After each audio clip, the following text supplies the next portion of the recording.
You're now recognized. Thank you, Mr. Chairman. Mr. Hunt, Mr. Brash, thanks very much for being with us today. Appreciate your testimony. If I could just start off with this question maybe to both of you, that state commissions have also been out there detecting duplication and other waste within the commission's Lifeline program. And what efforts have your respective offices made to reach out to the state commissions to also address these and related concerns? Thank you, Congressman, for that question. Actually, Congressman, another one of my AIGs behind me is coordinating an effort within our office and has contacted literally all 50 states. We're actively coordinating with, I believe at last count, 8 or 9. So we work very closely with the states on low income and lifeline issues.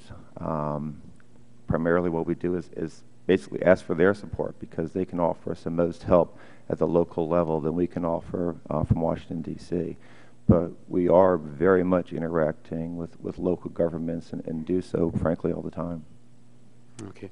Let me ask this, going back to the chairman's testimony, I'm sure you heard a little bit earlier, and you all know that in the Lifeline program, the whole idea is in the next 3 years to be able to save up to $2 billion that's going to be out there, and also in 2011 alone, saving $33 million, eliminating 270,000 duplicate subscriptions. Could you kind of go through the procedures, how you find these folks, and what happens when you do, and do you recoup payment, or what happens? Yes, I'd be happy to do that.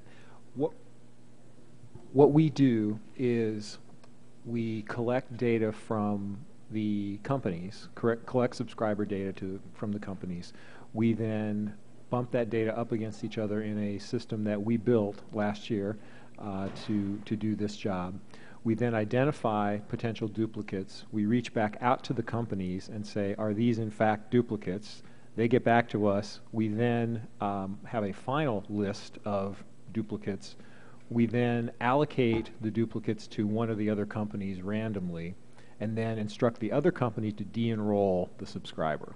So it's a relatively cumbersome process at this point. Yeah, pardon me for interrupting. How long does that, just from point A to point B, how long does that take? A couple months by the time it's the back and forth occurs. So it's a relatively cumbersome process at the moment. It's one that we initiated in very close consultation with the FCC last year.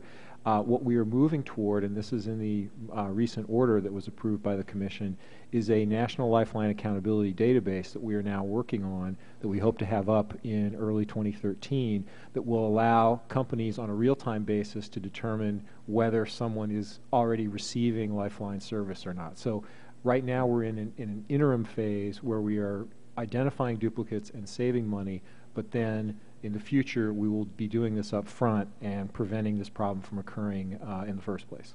Okay. And then going back to my one question, after you do identify that individual, let's just say that they might have had 3 or 4 that might have happened. Is there a recoupment, or what happens at that stage? At this stage, there's not recoupment. They're cut off. If they have more than one, they're cut off from all of them. So if there is we have seen an instance or two where there are someone might be getting 3, and they would be cut off from 2 of those. Okay. Thank you very much, and Mr. Chairman, I yield back.